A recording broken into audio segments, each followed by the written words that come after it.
Très chers compatriotes congolaises et congolais, je vous salue au nom du Seigneur Jésus-Christ. Je m'appelle M. Placide Nkosso, je suis le concepteur du mouvement LIDAP.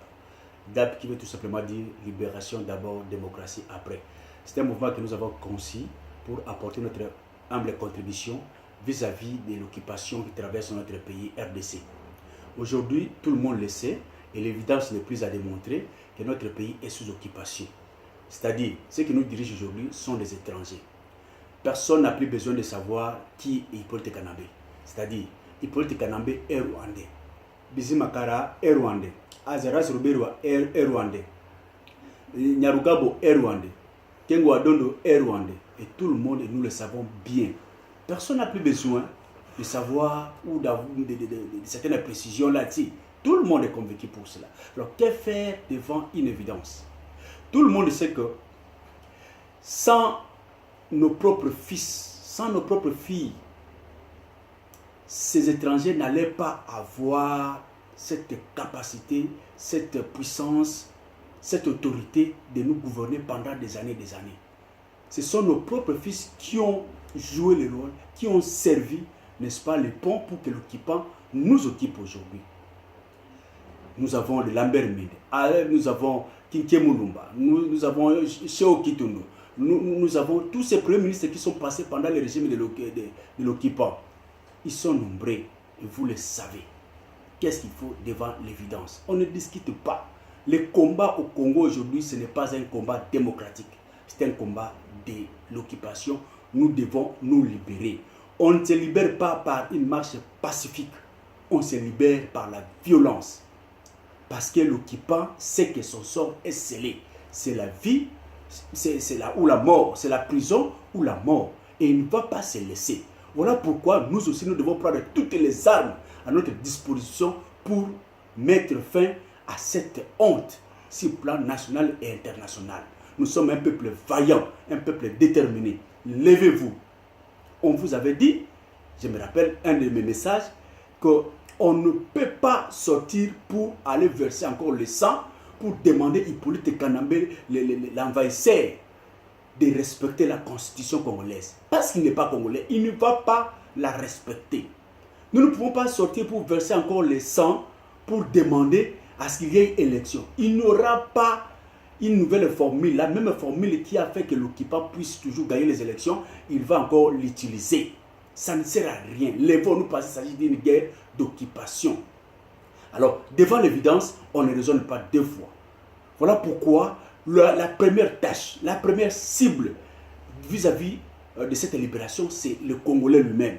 Il faut en finir avec les Congolais, tous ces collabos que vous savez mieux que moi, qui ont fait que l'ennemi nous assévisse. Ces Congolais doivent être mis hors état de nuire, notamment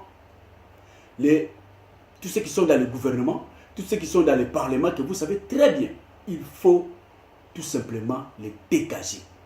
Alors comment? On ne peut pas aller emprunter une formule qui ne peut pas nous amener à la victoire. Les Congolais, nous sommes champions de pillage. Il faut prendre le pillage comme formule de la révolution congolaise. N'hésitez pas, il n'y a pas la honte.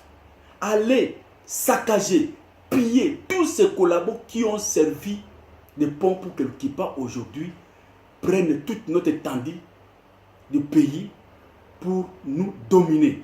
Cette honte doit prendre fin.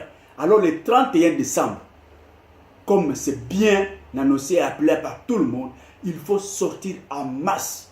N'allez pas à nous de disperser parce que l'ennemi est lourdement armé. Vous n'êtes pas armé la population. Il faut passer par des cibles. Commencez d'abord par régler le problème entre nous les Congolais. Ça sera une première tâche, une première cible à faire. Et l'ennemi, quand il verra que ses protecteurs sont mis à déroute, l'ennemi va fuir. Il n'y a pas une marche pacifique pour libérer une nation. Il n'y a pas une marche pacifique pour faire la révolution. D'abord, l'église catholique qui a appelé, qui a lancé cette mobilisation, je salue tous les prélats, je salue tous les leaders de cette église. C'est très bien. Mais qu'est-ce que vous verrez le dimanche? Toutes les églises seront fermées. Parce que l'année passée, qu'est-ce qui s'est passé? C'est la même politique. Les églises, dès 5h, 6h du matin, seront fermées. Vous n'aurez même pas le temps d'aller prier. et pour sortir après la prière, faire la marche pacifique. Il n'en aura pas. Voilà pourquoi il faut changer la stratégie. Bana Yamboka, Nazali ko belela na bino, boyoka sonité, ezali droit na bino, moto na moto, asimba, oya ko simba comme arme blanche. Boke na ko silisana na ba congolais oyo ba pesa ki ba paya. Nzela po ba coloniser biso.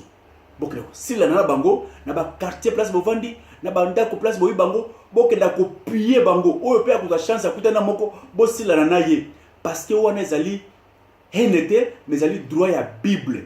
Bible yebisi biso na Exode 22:18 que sort oyo chrétien ko sala pona ndoki ezali liwa. Les chrétiens doivent prier pour que ndoki akufa. Alors il faut abomayer. Ba nyso ba pesi monguna place na kata Congo bazali ba ndoki. Il faut que sila na bango le 31. Il n'y a pas de pardon, il n'y a pas de merci, c'est votre pays, la patrie ou rien, notre nation ou rien. Vive le Congo, vive la RDC, vive le peuple congolais. Ingeta, Ingeta, Ingeta. Je vous remercie.